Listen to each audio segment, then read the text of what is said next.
There was only one school in Brownville, and I was the only teacher. Brownville was a small town and had few young people, but many visitors stayed there in the summer. Brownville has some of the finest views in the state of California. The town lies between hills that are covered in beautiful, colorful trees. In the hills, the air is fresh and clear. Many visitors came to Brownville to improve their health. They walked on the hills and breathed the good, clean air. I saw many of these visitors because I lived in a boarding house. In summer, the house was full of guests, and I talked to most of them. I ate breakfast and supper in the boarding house and spent the rest of the day at the school. The school was not far away. It was on the other side of a hill. The distance by road was about 1.5 miles, but I knew a shorter way.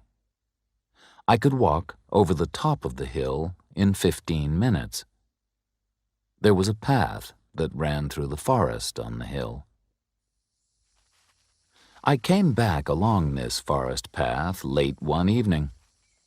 It was the last day of term. Tomorrow, the students' vacations would begin. I had stayed late at the school because I had been writing reports about the students. The sun was going down in the sky. Its golden light shone through the trees and made long, dark shadows. I was tired. I sat down on an old fallen tree and looked at the sun setting in the darkening sky. It was calm and peaceful in the forest. Suddenly, I heard voices. One was a woman's voice, and she sounded angry. The second voice belonged to a man. It was a deep and musical voice, the voice of a singer. I could not see who was speaking, but I could hear the words clearly. "Don't threaten me," the man said. "You can do nothing. Don't try to change anything, or you'll both suffer." "What do you mean?" said the woman's voice angrily. It was a cultivated voice. She spoke clearly and well. "Do you mean that you'll murder us?" The man did not reply. I wanted to get to the boarding house. It was supper time, and I was hungry. But I did not want to pass the man and woman. I looked around and saw no one. I stood up quickly and walked on. It was almost dark now, but suddenly I saw the two people among the trees. They were standing on the path. The man was tall and slim. He seemed to be wearing black clothes. But there were too many shadows, and I could not see clearly. The woman wore a pale gray dress. They did not see me. As I watched, the woman knelt on the ground in front of the man. She held her hands together in front of her face. Was she begging for the man's help? Or was she praying that he would not hurt her? I did not like this scene. There was trouble here. I stepped behind a large tree.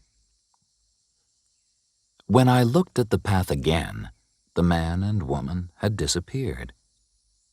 I walked on until I saw the light of the lamps shining from the windows of the boarding house. The scene of the man and the woman in the forest stayed in my mind. It had made me feel unhappy and uncomfortable. I saw some new guests at breakfast the next morning. A young woman sat at a table opposite mine, but she was not the woman who I had seen last night. Then a younger lady entered the dining room. The two young women looked very similar, and they were both extremely pretty.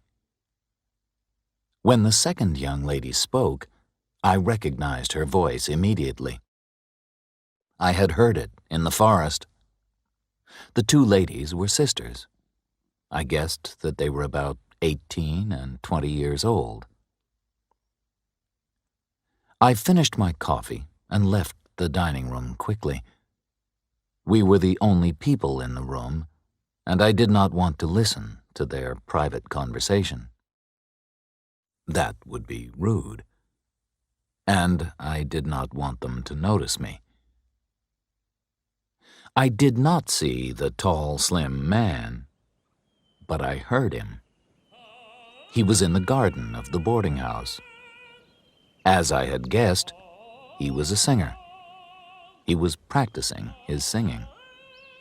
He was singing La Donna è mobile, a song from Verdi's opera Rigoletto. The singer had a very good, strong voice. Maybe it was too good. Why was he in a simple boarding house in Brownville and singing in this way? This was strange. Did he want the guests to admire his voice? I walked away quickly. When I returned to the boarding house later, I saw the elder sister. She was standing in the garden with the singer. He was dressed in black clothes. His back was turned toward me, so I could not see his face. Brownville was a small town, and it had no theaters or restaurants. So when the people of Brownville finished their work, they enjoyed gossiping. I enjoyed gossiping too. Who were these unusual visitors, and what was their story? The singer was talking easily to the younger woman. I guessed that they knew each other well. When I came into the garden, he stopped talking and turned around. He looked straight at my face. The man was not young. I guessed that he was about 50 years old. His face was extremely handsome. His hair was thick and black as the clothes that he wore. And the clothes were very fine. They were smart, fashionable, and well-made. They looked expensive. He could not have bought clothes like these in Brownville. I had seen pictures of opera houses in the fashionable cities of Europe. This man reminded me of the men in those pictures. The man looked at me as if he knew the thoughts in my head. Did he know what I was thinking? The expression on his face was not angry or frightening, but I suddenly felt afraid. Why? I could not explain it. I only knew that I was afraid of this dark and handsome man. He was dangerous. I did not like him. He put his hand on the young woman's arm and turned her away. Then they stepped inside the boarding house and disappeared. Neither of them spoke to me. The landlady of the boarding house always liked to gossip. She always had the latest news and was happy to talk about it. So I asked her about the new guests. The two girls are Pauline and Eva Maynard, and they've come from San Francisco, The landlady said. Pauline is the older sister. The man's name is Richard Benning. He is their guardian. He has taken care of the girls since their father died. Soon, when the girls are 21, they'll have their father's money. Meanwhile, Eva isn't well. Mr. Benning believes that the good air of Brownville will improve her health. Mr. Benning takes very good care of the two girls, the landlady went on. He spends a lot of money on them, and on himself. But maybe he's spending their father's money. It was now my summer vacation. I did not have to go back to the school for several weeks. I walked on the hills and enjoyed the views and the fresh air. I often met Richard Benning and the two girls, walking on the hills too. They seemed to be very happy together. Then I remembered the strange words that I had heard one of the sisters say. "Do you mean that you'll murder us?" Why had Eva Maynard said this? For a short time, I forgot those frightening words. Then, one morning, the people of Brownville were all talking about a tragedy. Something terrible had happened in their town. Pauline Maynard, the elder sister, had died. Many people came to the boarding house to say a few kind words. I went into the sitting room. Eva Maynard was standing beside the body of her dead sister, and she was weeping. Pauline Maynard was lying in a wooden coffin. Her face was extremely pale. She looked as if she were asleep. A crowd of people stood in the doorway of the sitting room and stared at the scene. Suddenly, Richard Benning pushed his way through the crowd and entered the room. He tried to hold Eva's hand, but she pulled it away. She stood up and cried out. "It's you!" she shouted. "You've done this! You! She doesn't know what she's saying, Richard Benning said in a soft voice. She's had a terrible shock. She's upset. Benning moved toward Eva, but she stepped away from him. He did not try to touch her hand again. Instead, he moved his hand in front of her face, slowly, once. Immediately, Eva's eyes closed, and she stood still. Then, Benning held her hand and put his other arm around her shoulders.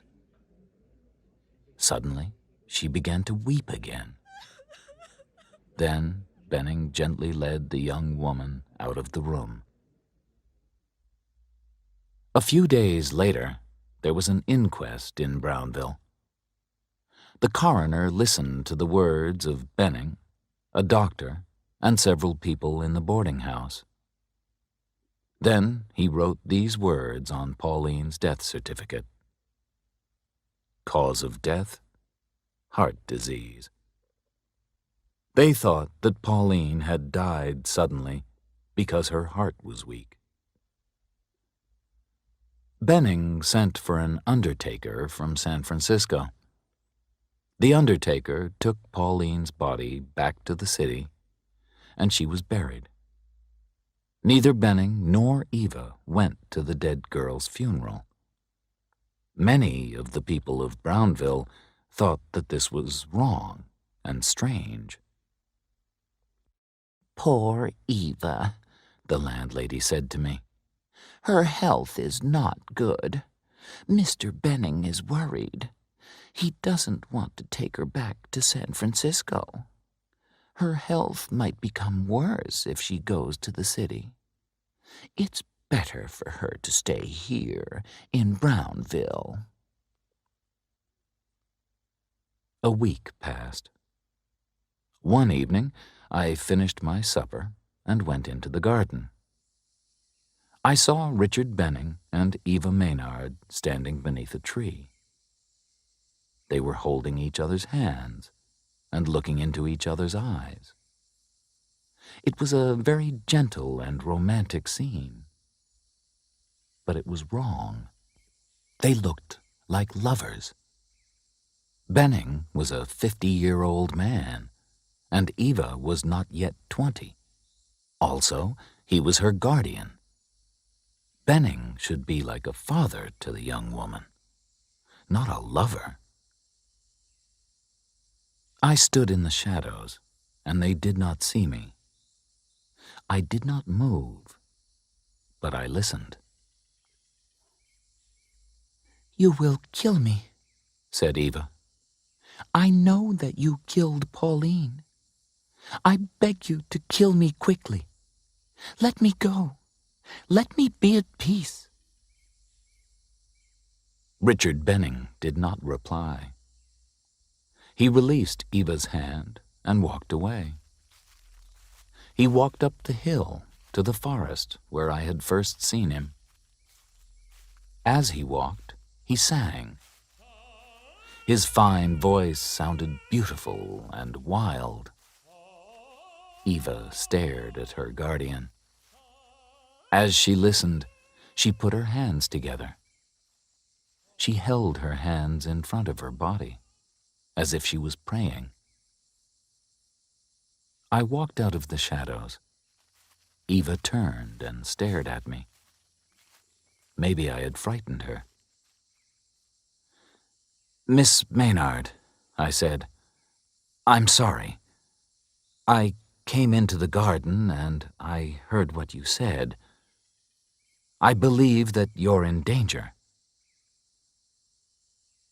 "You can do nothing," she said. Her voice was soft, and she had a strange expression on her face. Her eyes were large and bright. Was she ill? Or maybe she was dreaming. I gently held Eva's hand. "You seem to be asleep," I said. "You must wake up. You said that Benning killed your sister. You said that he'll kill you, too. Will you tell me about it? I'll try to help you." "You can't help me," said Eva. "We'll be here for only a day or two more. Then we'll go away. Far away. I ask you to be silent. You mustn't talk about anything that you've seen or heard here." "But this is crazy," I said. "I'm sure that you're in danger. I must tell the police." Eva woke up a little when she heard this. Her expression changed. She became cold and polite. "This is my business, not yours," she said. "But your sister died here, in Brownville," I said. "And she died suddenly. Now you are in danger. The people of Brownville might be in danger too. You must tell me what happened. Didn't you love your sister?" "Yes, I loved her," said Eva. "But I love him more. Do you think that the police will believe you? You heard a secret conversation. If you talk about it, I'll say that your words are lies. No one will believe your story." Suddenly, she smiled. It was a beautiful, sweet smile. I could not believe her words. They were so hard and cold. Eva held my hand tightly. "Come with me," she said. We'll walk together. He will be away all night. He won't know that you've been with me. We'll walk and talk, and you'll forget what you've seen and heard. You'll forget about us. Truly, I did not know the ways of women then. I was happy to walk in the garden with Eva Maynard. I was a little in love with this beautiful young woman. We talked about the people of Brownville, and we talked about their love of gossip. I did not want to go to my bed. Before I said good night, I asked Eva to walk with me the next day. There's an old mill on the top of the hill. Will you walk there with me tomorrow afternoon? We can enjoy the fine views from the mill. If he's not here, yes, I'll walk there with you, said Eva.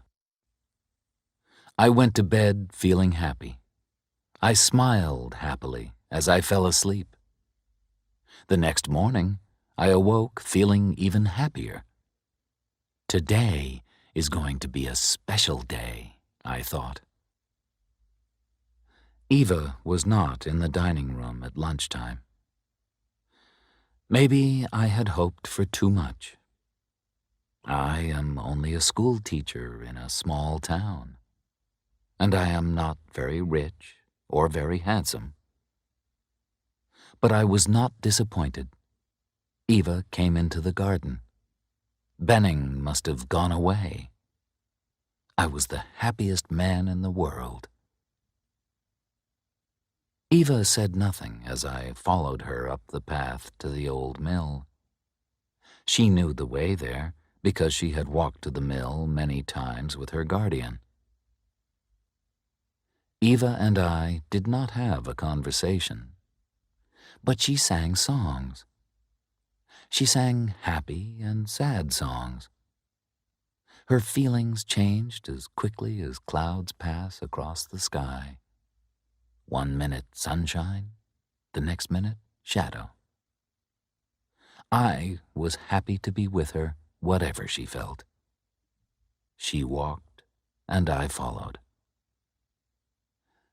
When we came to the mill, she did not stop walking. She crossed an old wooden bridge and took the path up the high hill. It was the path to a place called the Eagle's Nest. This was where the path ended, on a cliff high above the forest. The view from the Eagle's Nest was beautiful. I was a little afraid. The view was fine, but I did not like to go near the edge of the cliff. The ground was more than 200 feet below us. But Eva stood on the cliff's edge and looked up, not down. Suddenly, I heard footsteps, and Richard Benning came and stood beside us. "I saw you walking on the path," he said carelessly, "so I came up too." Eva turned toward us. She still stood on the edge of the cliff. Her eyes were shining, and she was smiling. There was a look of love on her face. "I'm so glad that you came," she said. She was staring at Benning. Her loving expression showed that she was telling the truth. But then I saw something else in her expression. Eva's mouth was smiling, but suddenly there was fear in her eyes. She looked like a frightened animal. With a smile on her lips and fear in her eyes, Eva stepped backward.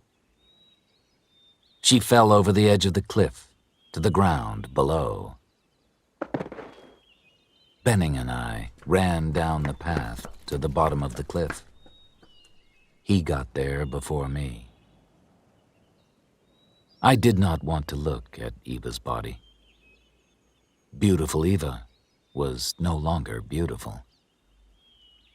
Benning looked at her carefully, but he did not touch her.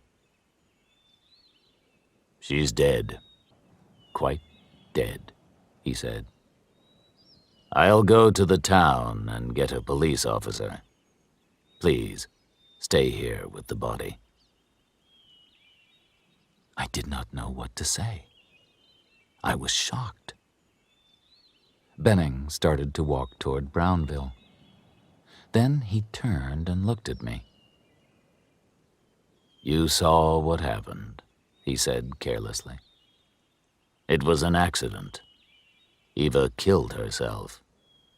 I saw her step off the edge of the cliff, and you saw it too." "You're a killer," I said. "You're a damned killer. You didn't touch her, but I know that you killed her."